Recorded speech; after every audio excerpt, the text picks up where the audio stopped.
mettre le tableau en utilisant le menu mettre sous forme de tableau. Donc ici dans accueil, j'ai mettre sous forme de tableau. Je choisis peu importe la mise en page. Je vais prendre celui-là pour que ce soit pas la colonne, la même couleur, pardon. Et on me dit, est-ce que ce tableau comporte des en-têtes? Effectivement, j'ai bien des en-têtes, elles sont bien présentes, donc c'est bien coché. Ah, il ne l'a pas fait en orange, ouais, parce que j'avais déjà fait une mise en forme. Peu importe. Donc là, je suis bien en mode tableau. Qu'est-ce qui va changer? Vous voyez ici, vous avez un petit onglet qui est apparu, création de tableau. Déjà, mon tableau, là, il est nommé cette fois-ci. Tout ce tableau a un nom qui s'appelle ici tableau 1, mais je pourrais le renommer, par exemple, en mettant exercice 3. Voilà, peu importe. Je crois qu'il ne faut pas d'espace, si je ne dis pas des bêtises. Voilà, donc mon tableau s'appelle exercice 3. Et chaque colonne a aussi un nom, le nom qu'on lui a donné ici. C'est vraiment nommé et on va voir la différence. Tiens, on va enlever ici notre pourcentage de charge qu'on a fait juste avant. Je vais l'enlever pour vous montrer la différence. Hop. Ici, on avait fait quoi tout à l'heure? Si on regarde dans mon onglet formule et que je regarde dans mon pourcentage de charge, c'est marqué quoi? Si erreur de S4 divisé par N4. Donc là, bon, je suis d'accord, on a les couleurs, mais il faut savoir ce qu'est S et il faut savoir ce qu'est N. Ça peut être un petit peu embêtant à lire. Lorsqu'on est sous forme de tableau, la première chose sympathique, c'est que si on fait la même chose, regardez bien, donc cotisation patronale, regardez, c'est directement inscrit. Alors le petit A veut dire la donnée qu'il y ait dans cotisation patronale, divisé par mon brut. Et vous voyez que c'est inscrit aussi. Si je refais ma petite formule si erreur devant, ma valeur, et si c'est rien, guillemets. Et voyez que tout seul, il l'a fait sur toutes les lignes. Donc ça a forcément un avantage. Et vous voyez que finalement, la formule, elle ne change pas. Hein. Si vous regardez là-haut, elle ne change pas. Elle est toujours identique. Elle s'appelle toujours pareil. Il n'y a plus d'histoire de lissage lorsqu'on est en mode tableau. Ça a donc un gros avantage. L'avantage que, tiens, je me dis, je vais me mettre ici.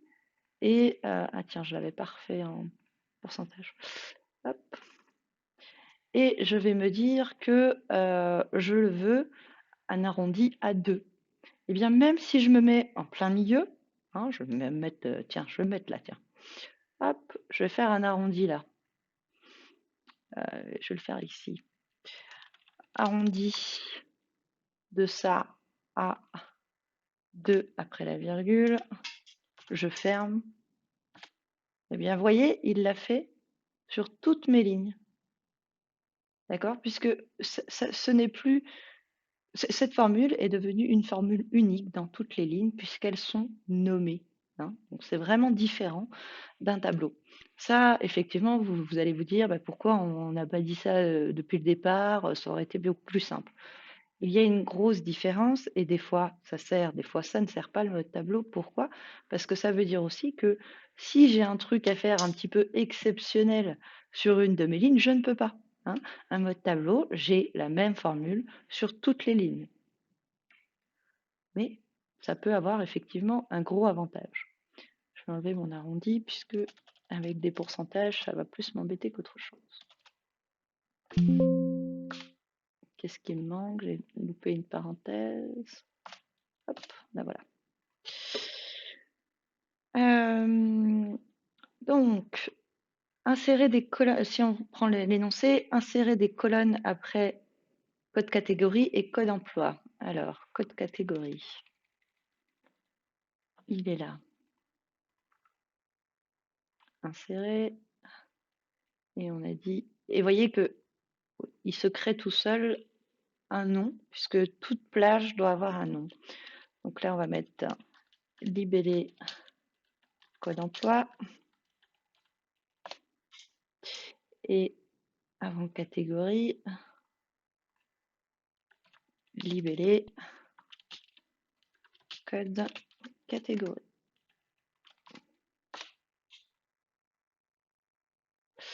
Et si je reprends l'énoncé, grâce à la feuille table, on doit donc mettre les libellés de chacun en utilisant une formule recherche V.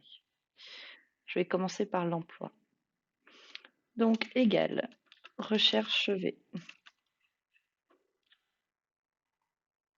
Ici, on a la petite aide. Donc, quelle est la valeur que l'on va chercher? La valeur ici, c'est mon code emploi. Comme je suis en mode tableau, je le répète, on ne voit pas, là on serait quoi, M4, mais bien la colonne, le champ des colonnes, de la colonne code emploi. Je vais chercher cette valeur où? Dans la table matrice qui se trouve dans l'onglet table. Je ne sais plus ce que je faisais le code emploi. Donc l'emploi. Et donc je vais sélectionner les colonnes de ma table matrice, hein, où je retrouve en première colonne, pardon, le code et en deuxième colonne le libellé. Point virgule. Et ici, on me dit quel est le numéro d'index de colonne. Le numéro, c'est quelle est la colonne. Là, ici, j'ai sélectionné de D à E. Et donc, c'est la deuxième colonne que je cherche. Qu'est-ce que je cherche à mettre dans cette formule? C'est bien le libellé. Donc, c'est bien la colonne 2. Et point virgule. Et on a dit faux puisque je veux une correspondance exacte. Je ferme ma parenthèse. Et là, vous voyez que directement, puisque je suis dans un mode tableau, c'est fait sur toutes mes lignes. Alors, j'ai juste un petit doute. Ouais, j'ai quand même des NA. Pourquoi donc? Parce que j'en ai qu'on rien du tout. Ouais, ça semble pas... Et pourtant, rien. Ouais, ouais, bon, c'est pas grave, mais effectivement, là, on aurait peut-être dû avoir Cariste, mais il ne connaît pas forcément le rien. Bon, peu importe, c'est juste pour vous expliquer la formule. Si je recommence ici mon recherche V, égale recherche V, ma valeur cherchée, ma catégorie, mon code catégorie, pardon, ma table matrice, ici A et B, point virgule, mon numéro d'index, première colonne, deuxième colonne, c'est bien le libellé que je cherche, et on a dit faux puisque nous voulons une valeur exacte. Et voilà, j'ai bien des cadres et des non-cadres. Je n'avais que ça, c'est assez simple.